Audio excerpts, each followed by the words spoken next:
Tidak ada kes baru jangkitan COVID-19 dicatatkan hari ini menjadikan jumlah keseluruhan kes kekal seramai 141 orang. Dalam kenyataan media Kementerian Kesihatan mengenai situasi terkini jangkitan COVID-19 di negara Brunei Darussalam hari ini, satu kes telah disahkan sembuh menjadikan jumlah keseluruhan yang telah sembuh seramai 137 orang. Kementerian Kesihatan juga menyarankan orang ramai yang belum mendaftar sebagai pengguna aplikasi BruHealth adalah disyorkan untuk membuat turun dan mendaftar ke aplikasi tersebut. Menurut Kementerian Kesihatan, jumlah kes aktif yang masih dirawat di Pusat Pengasingan Kebangsaan pada ketika ini ialah seramai 3 kes. Daripada jumlah tersebut, 2 daripadanya masih dalam keadaan kritikal. Walau bagaimanapun, hanya seorang sahaja yang masih memerlukan bantuan mesin tambahan, heart lung machine ECMO dan mesin pernafasan, manakala seorang lagi kini hanya memerlukan bantuan mesin pernafasan. Kementerian Kesihatan menjelaskan, dalam tempoh 24 jam yang lalu, sebanyak 123 sampel telah diuji bagi virus SARS-CoV-2 yang membawa jumlah keseluruhan ujian makmal jalankan sejak Januari 2020 kepada 18,534 ujian. Menurut Kementerian Kesihatan, aplikasi BruHealth setakat ini 201,949 orang mendaftar sebagai pengguna aplikasi tersebut. Manakala sejumlah 3,346 syarikat dan premis mendaftar kepada aplikasi BruHealth. Kerjasama orang ramai dalam penggunaan aplikasi tersebut serta sentiasa mengimbas kod QR di tempat keluar masuk premis adalah diperlukan kerana ianya akan sedikit sebanyak memastikan keselamatan orang ramai termasuk penjual dan pelanggan terjamin di samping memudahkan Kementerian Kesihatan untuk membuat pengesanan kontak sekiranya ada penularan jangkitan berlaku.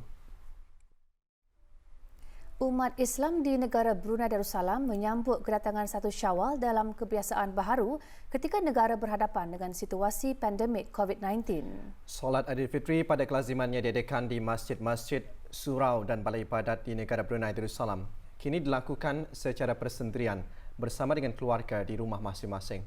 Di daerah Brunei dan Muara, keharmonian ikatan kekeluargaan jelas terlihat apabila para keluarga mengambil peluang menunaikan sembahyang sunat Hari Raya Aidilfitri di rumah masing-masing.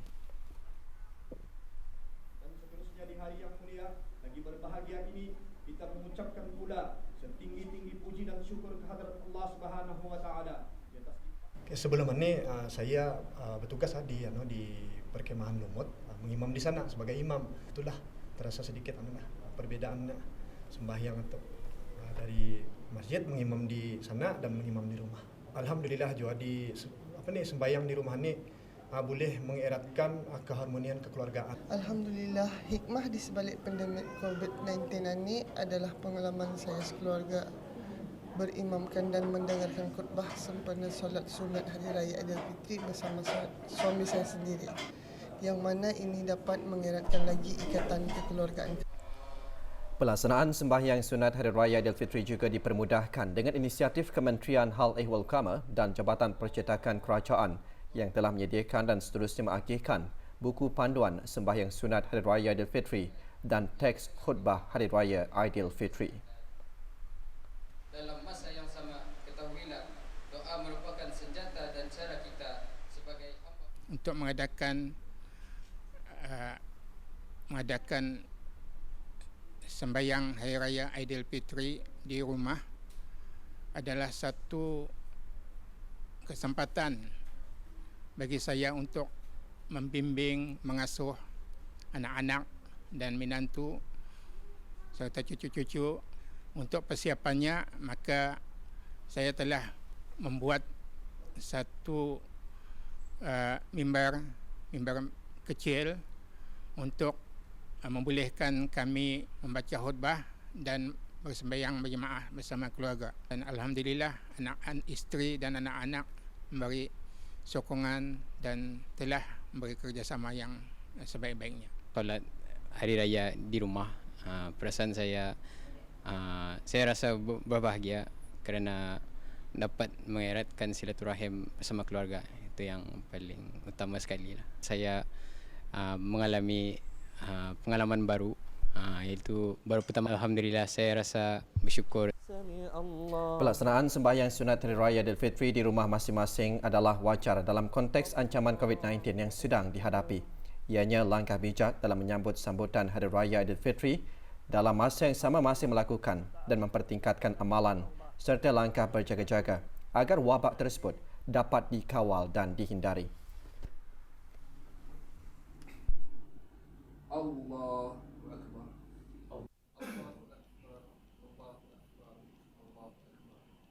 Saya sebagai ketua keluarga amat bersyukur kepada Allah Subhanahu Wa Taala kerana memberi peluang kepada keluarga kami untuk mengadakan majlis solat jemaah hari raya dan bertakbir hari raya di rumah kami. Alhamdulillah, anak-anak, cucu-cucu yang indah pernah mengimam sekarang dengan adanya hikmah sebalik ini, diorang dapat mengimam. We had the chance to spend time more with the family lah. Kan selalu je sama je kan tahun-tahun lepas sembahyang raya tu everyone was in a hurry, like kan prepare, kan siapkan jalan balik kampung apa. So this year again macam kami boleh slow down sikit pasal ngadakan ke mana-mana. Kru RTB juga meninjau ke beberapa buah rumah di ketiga-tiga daerah yang menunaikan sembahyang sunat Hari Raya Aidilfitri bersama keluarga masing-masing.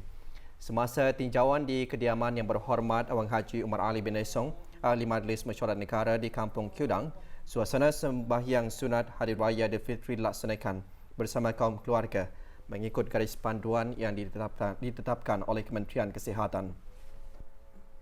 Di bulan Syawal ini juga umat Islam boleh meneruskan amal-amal soleh dengan pembacaan kitab suci Al-Quran dan melakukan puasa sunat 6 Syawal yang sangat besar pahalanya.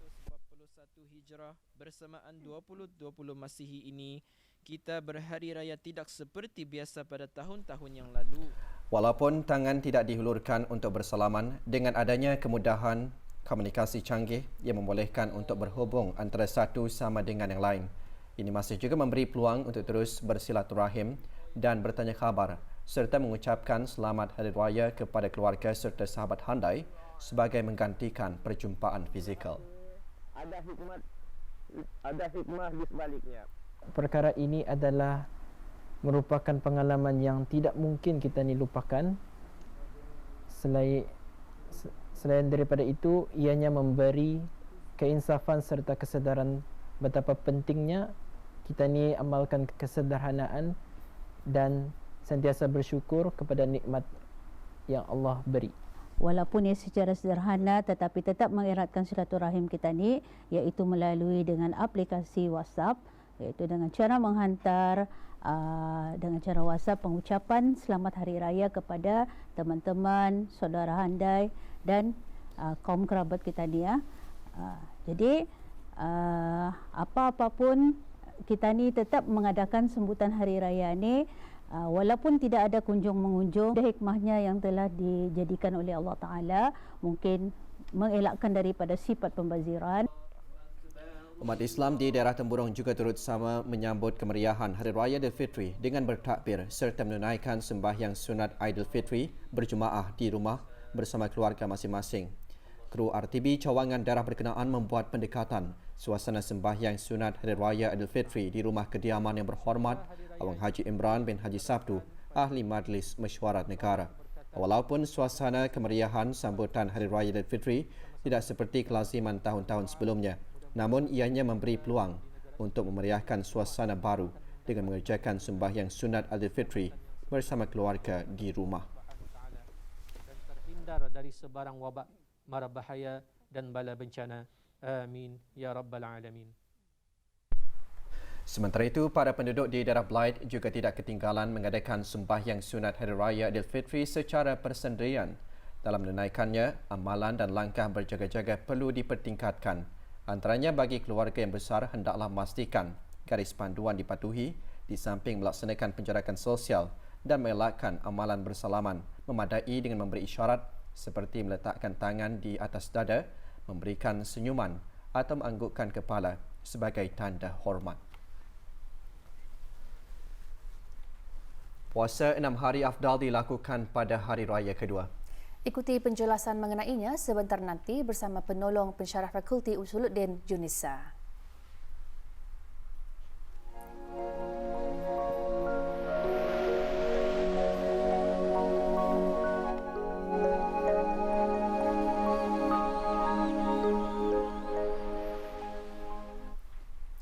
Pada kelazimannya, kedatangan Syawal disambut dengan laungan takbir di semua masjid, surau dan balai ibadat. Namun, dalam keadaan negara membendung penularan wabak COVID-19, semua masjid, surau dan balai ibadat masih ditutup. Walaupun begitu, gema takbir Hari Raya Aidilfitri dilaksanakan di rumah-rumah persendirian bersama ahli keluarga. Ini bagi menggambarkan rasa syukur di atas kemenangan mengharungi Ramadan serta menzahirkan kerendahan diri kepada Allah Subhanahu Wa Taala, khususnya sepanjang menghadapi ujian COVID-19.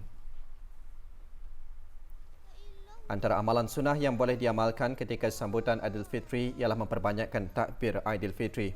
Golongan kanak-kanak berumur seawal 10 tahun ini melaungkan takbir di kediaman ahli keluarganya.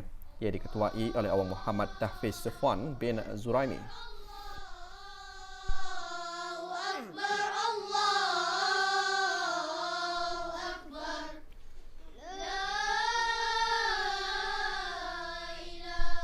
Belia-belia masjid di negara ini juga tidak ketinggalan untuk sama-sama menghidupkan malam Hari Raya Aidilfitri dengan laungan takbir di rumah masing-masing bersama-sama ahli keluarga terdekat. Laungan takbir Hari Raya Aidilfitri bagi belia dewasa diketuai oleh Awang Ahmad Azizi Pohak bin Ahmad Mahli berusia 16 tahun.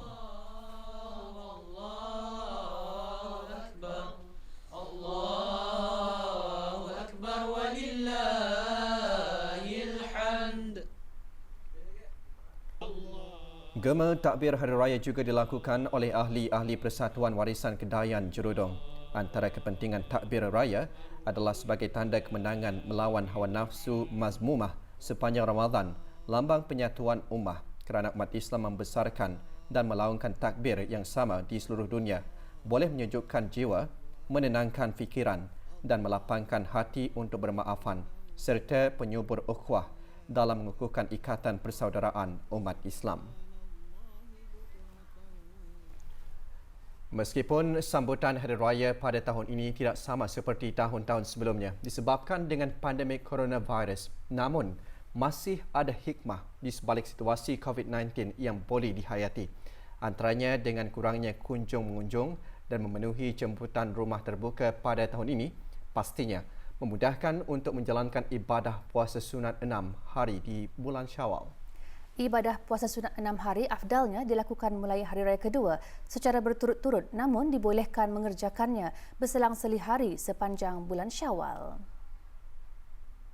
Sunnah Rasulullah ini, macam mana sebenarnya Rasulullah menghidupkan puasa 6 di bulan Syawal. Kenapa Rasulullah selalu amalkan? Kerana mengikut hadis yang sahih daripada riwayat Imam Muslim, barang siapa yang berpuasa Ramadan, kemudian ia mengikuti dengan puasa 6 hari di bulan Syawal, maka seolah-olah kata Rasulullah ia mendapat pahala setahun penuh. Sunnahnya sebenarnya adalah simple. Start bermulanya kita ni boleh puasa 6 hari pada hari kedua Hari Raya Aidilfitri. Hari pertama dah boleh kerana apa? Ini adalah hari kemenangan Allah bagi kepada kita ni semua untuk jangan berpuasa, untuk kita ni meraihkan selepas 29 hari ataupun sebulan berpuasa. Kemudian dengan melakukan puasa sunat 6 tersebut sudah tentu menjadi penguat semangat semasa situasi pandemik untuk terus melakukan dan mengukuhkan ibadah serta penjagaan kesihatan yang berterusan.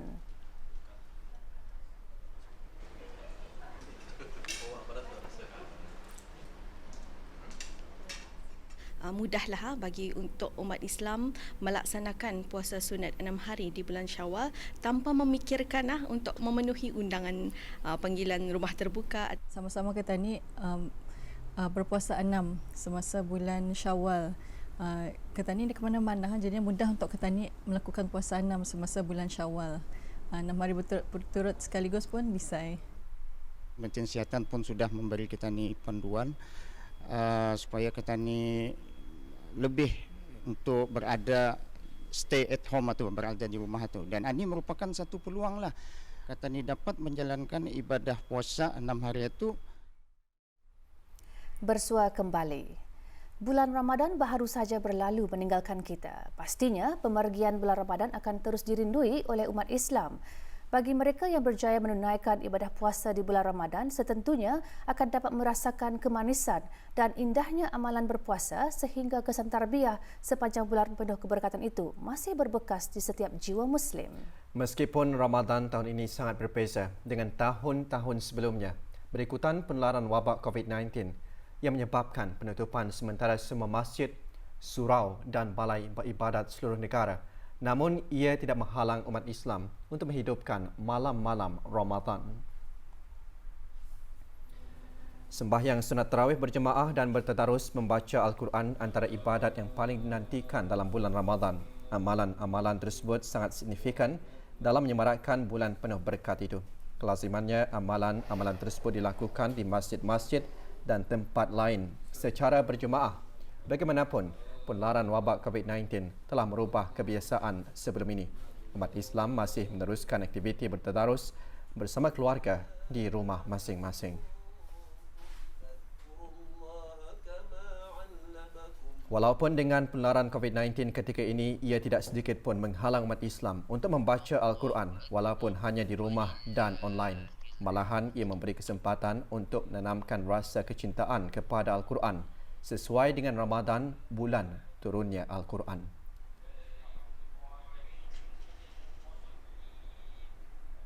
Bagi penyerahan derma bagi anak-anak yatim di seluruh negara pula, ianya dilakukan melalui kaedah pandu lalu. Dengan bersedekah, ia dapat melatih jiwa seseorang untuk lebih belas kasihan, jauh dari bersifat pentingkan diri sendiri, serta salah satu cara membelanjakan harta ke jalan Allah.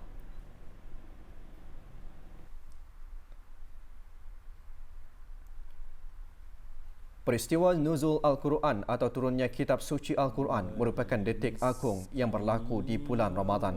Justru bulan tersebut digelar sebagai bulan Al-Quran. Umat Islam dituntut untuk memperbanyakkan membaca ayat-ayat suci kitab Allah.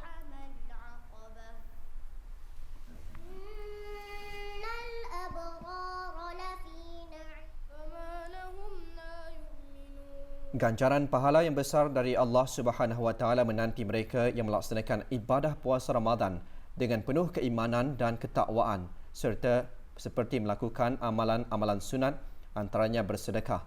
Kemuncak malam Ramadan ialah malam Lailatul Qadar yang kelebihannya lebih baik dari 1000 bulan. Begitu cepatnya masa berlalu dan Ramadan kini meninggalkan kita semua.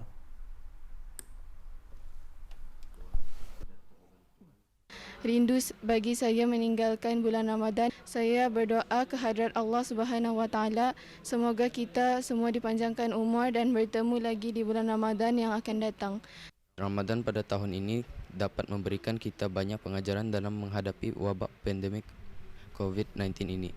Walaupun ianya hanya datang sekali dalam setahun, akan tetapi kita ni harus rasa bersyukur kerana masih diberi kesempatan untuk terus beramal. Merasa sedih kerana ini sudah penghujung Ramadan, so saya sedih dan selalunya kami ke masjid berjemaah, tapi tahun ini lain sikit sebab ada wabak COVID-19, so kami merasa sedih. Mudah-mudahan Ramadan yang akan datang pertemukan lagi. Di dalam bulan Ramadan pahalanya berlipat ganda. Saya merasa sedihlah benar-benar. Merasa amat sedih untuk meninggalkan Ramadan yang mulia ini. Kerana bulan Ramadan ini adalah bulan yang amat mulia daripada bulan-bulan yang lain. Kemunculan COVID-19 mempunyai pengajaran dan hikmah yang besar. Antaranya memanfaatkan masa di rumah bersama keluarga dengan lebih bermakna.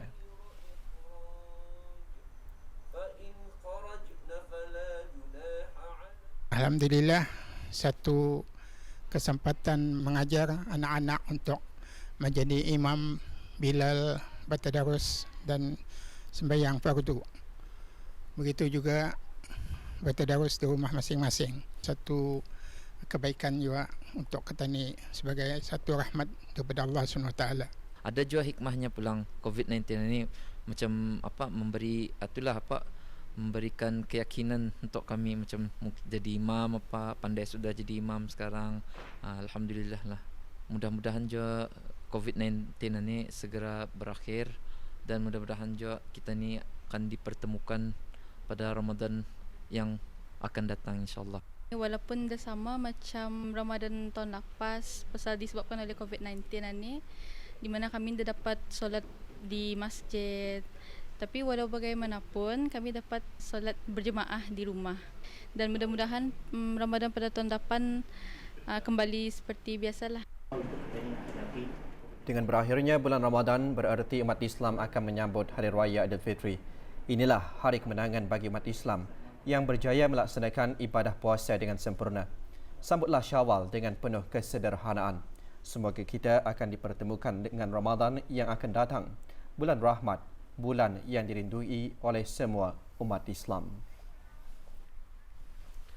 Bermula bulan Januari hingga April tahun ini, Jabatan Bomba dan Penyelamat Kementerian Hal Ehwal Dalam Negeri telah menerima 30 panggilan kebakaran rumah di seluruh negara. Jabatan Bomba dan Penyelamat dalam siaran akhbarnya turut mengungsikan laporan-laporan mengenai kebakaran rumah itu melibatkan anggaran kerugian bernilai RM160,930. Menurut Jabatan Bomba dan Penyelamat lagi, antara punca berlakunya kebakaran rumah adalah peralatan elektrik, perunan atau kebakaran rumput yang melarat, kesan kes yang meragukan, masakan yang ditinggalkan dan hos LPG yang bocor atau longgar.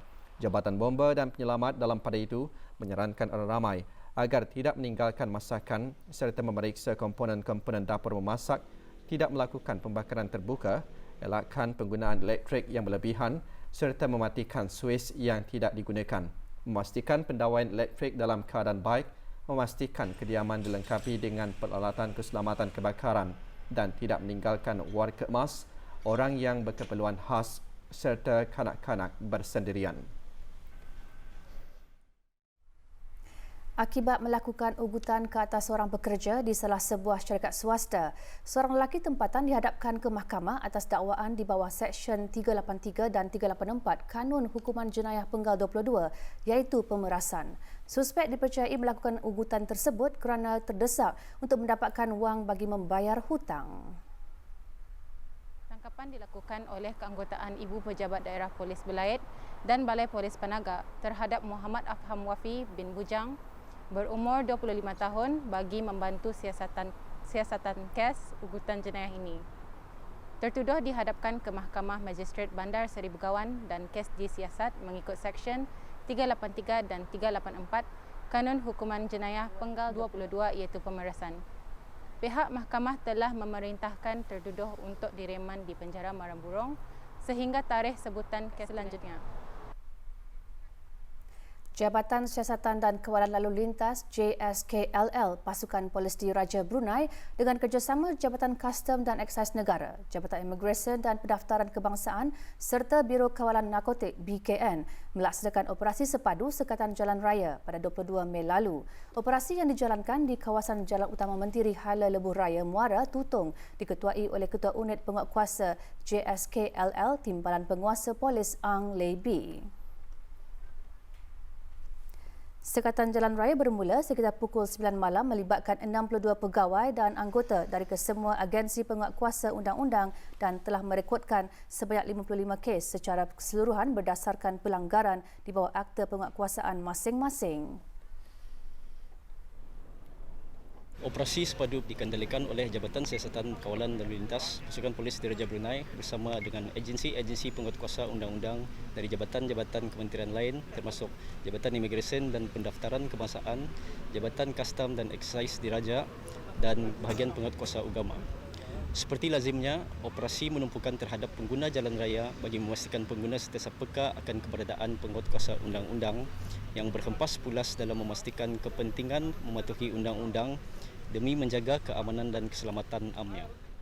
Di samping itu, pasukan polis Diraja Brunei mengingatkan para pengguna jalan raya agar sentiasa berwaspada dan berhati-hati, sentiasa beringat untuk mengutamakan keselamatan pada setiap masa agar tidak lalai dan memberi tumpuan ketika memandu kenderaan bagi mengelakkan terjadinya kemalangan jalan raya.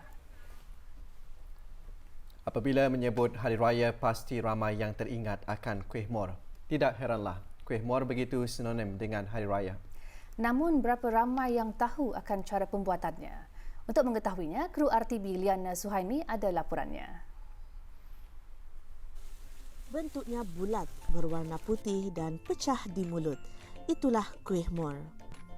Sebahagian besar masyarakat di negara ini menjadikan kuih mor sebagai menu wajib setiap kali hari raya. Bagi seorang pengusaha kuih mor, Dayang Khairun Nabilah binti Abu Hassan, kemahiran membuat biskut tradisi itu diwarisi daripada ibunya. Dulu masa ibu membuat kuih mor, saya masih lagi berumur 8 tahun pada tahun 1999. Saya suka mengambil klasik kuih mor dan makan dan bertepuk di sebelah tangga untuk memakan klasik kuih mor. Dan pada tahun 2013, saya sedang mengandungkan anak saya dan mengidam untuk membuat klasik kuih mor. Sebenarnya membuat klasik kuih mor tu untuk diri sendiri, memandangkan kawan-kawan melihat status WhatsApp saya dan ingin saya menjualkan juga. Saya mengambil kesempatan ini untuk terus mengusahakan dan mengembangkan lagi klasik kuih mor saya dan keluarga saya. Proses membuat kuih mor tidak semudah yang dibayangkan. Apatah lagi untuk mengekalkan keenakan rasanya agar menjadi pilihan ramai. Ibu selalu mengatakan jika saya ingin membuat klasik kuih mor kepada pelanggan, ibu tidak menyuruh saya untuk menukar bahan-bahan resepi maupun sukatannya. Kami menjamur tepung di bawah terik matahari lah selama 6 jam. Boleh juga disangai di tambak, masak tepung di tambak lah. Kami punya kuih mor ni saiznya kecil, memang konsisten disebabkan kami ada mempunyai acuan untuk membulatkan kuih mor.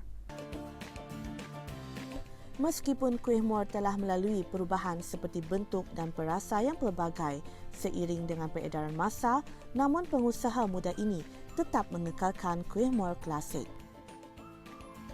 Kepelbagaian perisa klasik kuih mor ini sebenarnya itu terpulang kepada seller-seller di Brunei ni lah. Bagi saya, macam orang tua-tua cakap, mau jaka merasa hasil dari tangan anak-anak akan datang. Jadi setiap penjual yang ada tu indah kisahlah apa saja flavor yang akan dorang buat. Pilihan klasik kuih mor masih lagi kekal disukai terutama oleh warga Mas lah. Dalam kegembiraan menyambut Lebaran, jangan pula Auda mengabaikan aspek kesihatan serta lebih penting ketika ini, tanggungjawab kita untuk mengamalkan kebersihan dan penjarakan sosial demi membendung COVID-19. Liana Suhaimi, Berita RTB.